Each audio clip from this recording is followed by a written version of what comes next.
ఇప్పటికీ మన జీవితంలో ఒక భాగం అయిపోయాడు. వాళ్ళ మనమే చూడండి, అని అవసరం ఉంటే మార్వాడి షాప్కు అనే కాడికి వచ్చేసింది. అంటే ఎందుకు వస్తుందిరా? ఎందుకు వస్తుంది? మనం దగ్గర పోలే మార్వాడి వాడు రాకముందు ఎడిపోయినాం బంద్ చేద్దాం. మార్వాడానికి పోవద్దు పిలుపునిద్దాం. వాళ్ళు వ్యాపారం చేసుకుంటున్నారు. రెండు రకాల వీళ్ళని అరికట్టవచ్చు. ఏం చెప్తున్నాడు? బీసీ ఉద్యమం అంటున్నాడు. బీసీ ఉద్యమానికి దీనికి ఏం సంబంధం? అని బేసికల్గా ఏం చెప్తున్నా? బీసీ ఉద్యమం గురించి అడుగుతున్నాడు. బీసీ ఉద్యమం ఎవడాపినరా? స్థానిక సంస్థల ఎన్నికలలాగా నాకు బీసీ రిజర్వేషన్ కావాలంటాడు. కానీ అసలు దేశంలో ఏది ఫస్ట్ జనాభా బీసీ ఇప్పుడు 2011లో జనాభా లెక్కలేని 2021లో ఎవడాపిండు ఆపలే. ఇప్పటికి 5 ఏళ్ళు అవుతుంది. ఎవడాపలే. ఎన్నికల ముందు మహిళా బిల్లు అని తెచ్చినావు, దాన్ని ఇంప్లిమెంట్ చేయంగా ఎవడాపిండు? ఎవడాపుతలేడు. 1% ముందు ఈడబ్ల్యూఎస్ కింద 10% తెచ్చినప్పుడు ఏది అది అడ్డదారులు తెచ్చినావు, దానికి చర్చ జరగలే, ఏం జరగలే. బీసీ బిల్లు మహిళా బిల్లు పెట్టమంటే పెడతలేరు. ఓకే, ముఖ్యంగా నా బాధ ఏంది? బిగ్గెస్ట్ చేంజ్ ఆర్ ఇంపాక్ట్ ఎందులో ఉంటుంది? ఎంపీ సీట్లలో, ఎమ్మెల్యే సీట్లలో బీసీలకు మహిళలు 50% ఉండాలి, బీసీలు అట్లీస్ట్ 42% అన్న ఉండాలి. అప్పుడు నీకేమన్నా మనం నిర్ణయం చేసే పొజిషన్లో ఉంటాం. దాంతోపాటు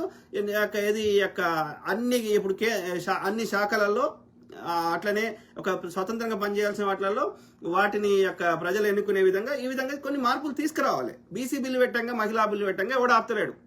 కాంగ్రెసే పెట్టాలని శతవిధాల ప్రయత్నం చేసింది. రాహుల్ గాంధీ ఎన్నికల ముందు కూడా రాజ్యాంగాన్ని పట్టుకొని తిరిగిండు. ప్రతి ఏది తెలంగాణలు చేపించిండు. తెలంగాణలు చేసిన దాన్ని ఇక వాడు మళ్ళీ ఇది ఇంకో డిఫరెంట్ డైరెక్షన్లో పోతుందని మేము కూడా చేస్తామని నోరుతో అన్నాడు, కానీ ఇప్పటివరకు ఏం చేస్తలేడు. సో కాబట్టి ఏది ఒక స్థానిక సర్పంచులు పాపము సర్పంచులలో బీసీలు గెలిచిన ఒరికేది ఏం లేదురా అయ్యా. ఎందుకంటే ఈ సర్పంచులు ఏం చేస్తున్నారు? వాళ్ళ సొంత పైసలు ఖర్చు పెట్టుకొని రోడ్లు ఎత్తున్నారు, ఆడ చిన్న చిన్న పనులు చేస్తున్నారు. పనులు చేసినాక ఆ బిల్లులు గతంలో కేసీఆర్ గారు చెల్లించకపోతే మళ్ళా దానికి తోడు ఈ బిల్లులలో కూడా మళ్ళీ అందరు కమిషన్లు తీసుకుంటారు. అన్ని వీకినాక సర్పంచ్కి ఏమొస్తుంది? బంక్ వస్తుంది, 5 రూపాయలు కూడా రాదు. ఆ అప్పు తెచ్చి కట్టినందుకు ఆ అప్పు తెచ్చిన కాడ ఇంట్రెస్ట్ కడుతున్నాడు. కాబట్టి ఇంకా సర్పంచ్ బీసీ అయితేంది కాకపోతేంది, దానివల్ల తలకాయ నొప్పే తప్ప దానివల్ల లాభం వచ్చేది ఏం లేదు. అలా పెద్ద పైసలు ఏం రావు. ఓకే, 100 కోట్ల ప్రాజెక్టులు కూడా ఉంటాయి, 2-3 కోట్లే ఉంటాయి, 10 కోట్లు ఉంటాయి ఎక్కువ మ్యాక్సిమం. ఆ 10 కోట్లలో 5-6 కోట్లు మినిమం పని చేయాలి.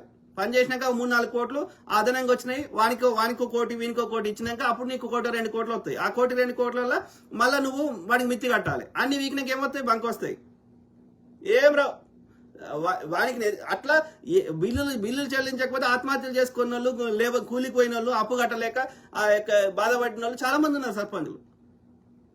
గది కాదు మాకు కావాల్సింది. మాకు ఎమ్మెల్యేలు, ఎంపీలలో బీసీ కావాలంటే ఓడి చేయాలి. రాష్ట్ర ప్రభుత్వం స్థాయిలో లేదు, అది కేంద్ర స్థాయిలో ఉంది. చెయ్యి, బీసీ బిల్లు పెట్టరా, ఎవడాపినరా అడుగుతున్నాం కదా.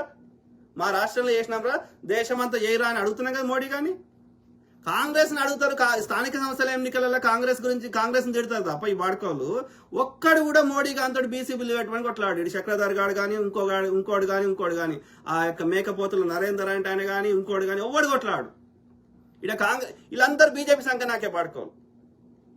అర్థమైందా? స్థానిక సంస్థలకు ఎందుకంటే రాష్ట్ర ప్రభుత్వం ఉంది కాబట్టి అడుగుతాడు. వీడు చెయ్య అంటలేడు కదా కాంగ్రెస్ వాడు కులగణన చేసిండు, వాడు అసెంబ్లీలో తీర్మానం చేసిండు, దాన్ని కేంద్రానికి పంపించిండు. వాడు గవర్నర్ గాని సంతకం పెట్టరా అంటే వాడు ముస్లింలలో బీసీలు ఉన్నారని సాకు చూపెట్టి వాడు పెడతలేడు. దీంతో ఏంద్ర వరిగేది? అయినా చేయమంటున్నాం కదా, వద్దంటలేం కదా. ఈడ ఈ 42% వీడిని గవర్నర్ని ఆమోదం చేయరా అంటే దాన్ని ఆపుతుంది బీజేపీ. కేంద్ర స్థాయిలో ఎంపీలలో ఎమ్మెల్యేలలో బీసీ బిల్లు పెట్టరా అని కేంద్ర స్థాయిలో పార్లమెంటరీ బిల్లు పెట్టరా అంటే పెడతలేడు. ఆ పాస్ చేసిన మహిళా బిల్లుని ఇంప్లిమెంట్ చేయరా అంటే చేస్తలేడు.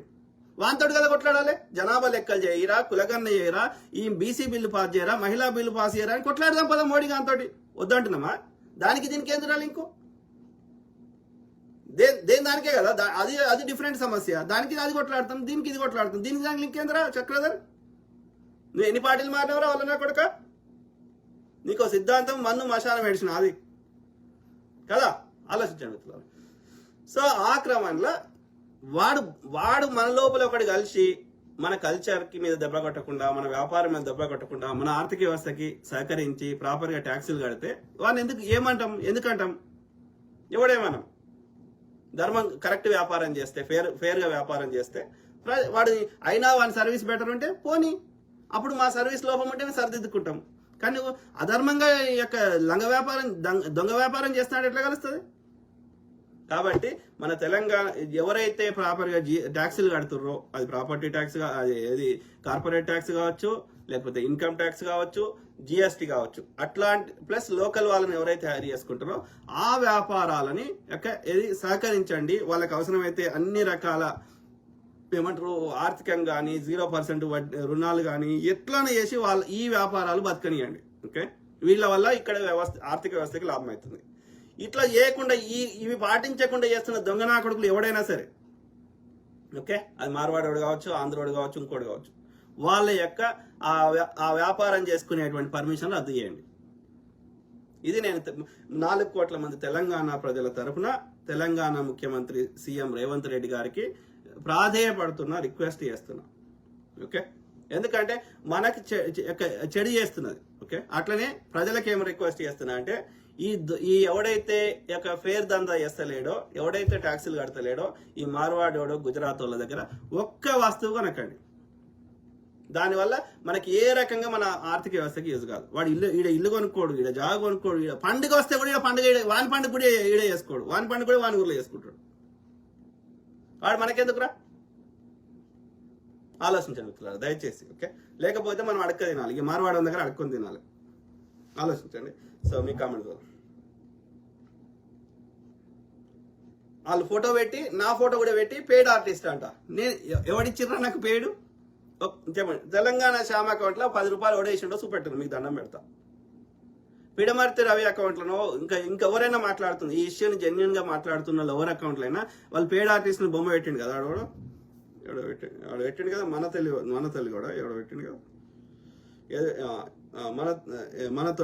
మన తొలి వెలుగోడు ఎవరు పెట్టిండు, మార్వాడి గో బ్యాక్ పెద్ద కుట్ర, ఇదో చండాలమైన ఉద్యమము, పెయిడ్ ఆర్టిస్టులు అని చెప్పి అందరు ఫోటోలు పెట్టిండు. శ్యామ్ది, నాది, పిడమర్తి రవి, ఇంకా ఆయన పేరేంది మన రెవెన్యూ మినిస్టర్ పొంగులేటి శ్రీనివాసరెడ్డి, అందరిది పెట్టి పెయిడ్ ఆర్టిస్ట్ అన్నాడు. ఒక్క అకౌంట్ లో నువ్వు పెట్టిన పేడ్ ఆర్టిస్ట్ అంటున్నా ఒక్క అకౌంట్ లో 4 రూపాయలు ఓడేసిండో చూపెట్టు.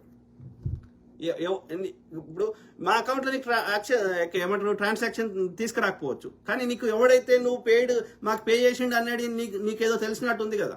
సో ఆ పెయిడ్ చేసిన అకౌంట్ లో నుంచి ట్రాన్స్ఫర్ అయినా కనిపిస్తాయి కదా. లేకపోతే మీ మోడీయే ఆ కేంద్రంలో అధికారం ఉన్నాడు కదా, ఏ బ్యాంక్ నుంచి ఎక్కడి నుంచి ఎవరికి పైసలు పోతున్నాయి అని తెలుస్తాయి కదా, ఆయన వాళ్ళ చేతులు ఉంటది కదా ఈడీలు గీడీలు, రైట్?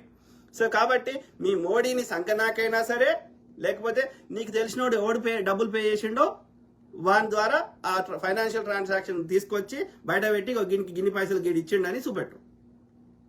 అప్పుడు నువ్వు చెప్పింది నిజమని నమ్ముతారు. బురద కలుతా తుడుచుకో అంటే ఎట్ట కలుతుందిరా? అరే అవలే చక్రధారిగా పిచ్చి నా కొడుకు. అరే ఆయన పాపం జెన్యున్గా కొట్లాడుతున్నారు వాళ్ళు. అది ఆ ఇన్సిడెంట్కి సంబంధం లేకుండా కొట్లాడుతున్నారు. ఆ ఇన్సిడెంట్ అనేది అది ఇట్ జస్ట్ హ్యాపెండ్ అంతే, దానికి దీనికి సంబంధం లేదు. మార్వాడి గోబ్యాక్ ఉద్యమానికి ఆ పద్మారావు నగర్లో జరిగిన దానికి సంబంధం లేదు. అది పోలీసులు చూసుకుంటారు ఆ పర్టికులర్ ప్లేస్ లో ఏం అయింది అనేది. It's not just about that incident, it's about entire thing. అది ఎప్పటి నుంచో నాంతుంది, అది అర్థమైందా? సో మీ కామెంట్ చదువు. గలీజ్ వాడుకో అంటే ఎవడు మాట్లాడద్దు, ఎవడు మాట్లాడితే వాని మీద బురద వెళ్తా. ఏంది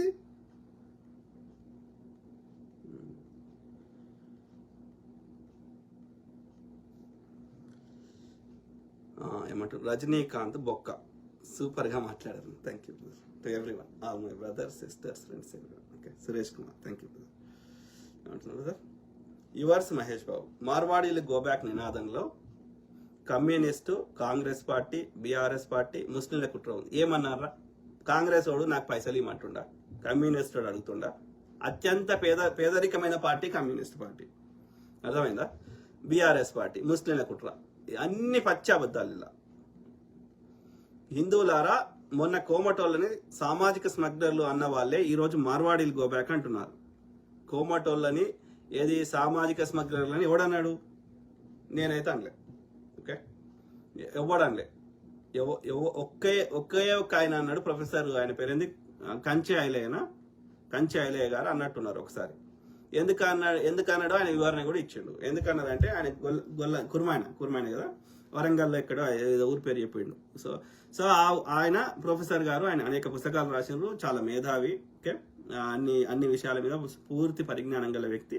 ఆయన చిన్నగా ఉన్నప్పుడు ఆయన అనుభవించిన కష్టాల ఆధారంగా గ్రామీణ ప్రాంతాల్లో ఎట్లా కొమటోళ్ళు ఎట్లా ఏమంటారు వడ్డీకి బారు వడ్డీ చక్ర వడ్డీ చేసి ఎట్లా దోపిడీ చేస్తారు అన్న ఆయన పర్సనల్ ఎక్స్పీరియన్స్ బట్టి ఆయన మాట్లాడిండు. అది గొడవ అయింది, వివాదం అయింది, దానికి కొట్లాడిరు, ఆయన వివరణ ఇచ్చిండు. ఆయన ఒక్కడి తప్ప ఎవరన్నారు రావాలని? కాంగ్రెస్ హయాంలో ఆమె కాల్వ సుజాత గారిని ఆర్యవైశ్య దానికి ఆమె చైర్మన్ కూడా చేశారు కదా.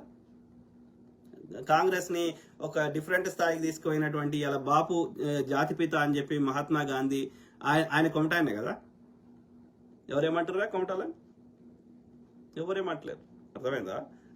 చెత్త నింపకిగా ఊకే అందరినీ కలిపి మాట్లాడదు. కాంగ్రెస్ వేరే, కమ్యూనిస్ట్ పార్టీ వేరే, బీఆర్ఎస్ పార్టీ వేరే. కాంగ్రెస్ బీఆర్ఎస్ పార్టీ పొద్దుగాలు వేస్తే కొట్టుకునే పోటీ ఎవరి మధ్యలో జరిగింది? కాంగ్రెస్ బీఆర్ఎస్ మధ్యలోనే కదా. ఈడ ఓటు శాతం ఉన్నది ఎవరి మధ్య ఎవరుకున్నది తెలంగాణలో? కాంగ్రెస్ బీఆర్ఎస్కే కదా. బీజేపీకి ఎడపడైంది, ఈడ కుట్ర ఎడపడైందిరా. కుట్ర లేదు, మన లేదు, మశానం లేదు. ఇది జెన్యున్ గా ప్రజల నుంచి వచ్చింది. ఆమనగల్లులో బంద్ చేయమని కేసీఆర్ చెప్పిండా, రేవంత్ రెడ్డి చెప్పిండా? అక్కడ ఉన్న లోకల్ వ్యాపారస్తులు నొప్పి ఫీల్ అవుతారు కాబట్టి బంద్ చేస్తారు. మార్వాడి గో బ్యాక్ అంటారు. బరాబర్ అంటారా? బరాబర్ అంటారు. ధర్మంగా వ్యాపారం చేస్తే వాడేమంటలేడు. అన్ని లంగ మాటలు చెప్తున్నావు.